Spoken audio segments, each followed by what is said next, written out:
Bugün Emekli Parkı'ndan aşağı kanal boyu tabir edilen yere taşıdığımız esnaf arkadaşlarımızı ziyaret ettik. İnşallah burası Malatya'nın önümüzdeki 1,5 sene en canlı ticaret merkezi olacak. Zaten gördüğünüz gibi trafiğe kapatıldı. Üst kısmında yağmurdan, güneşten korunma babında inşallah bir çalışma yapacağız. Hemşehrilerimiz güven içerisinde alışverişlerini yapsınlar. Belki önümüzdeki 1-2 sene içerisinde yıkımın, çamurun, toz toprağın olmadığı bir çarşı olacak. Ben taşınan bütün hemşehrilerime, esnaf kardeşlerime hayırlı olsun diyorum. Rabbim alışverişlerinde bereket versin inşallah.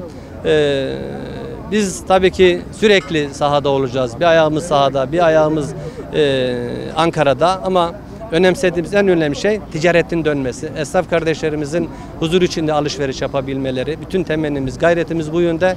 Bu yeni oluşturduğumuz çarşının da Battalgazimiz, esnafımız için, şehrimiz için, vatandaşlarımız için hayırlı olmasını, bereketli olmasını diliyorum. Teşekkür ederim.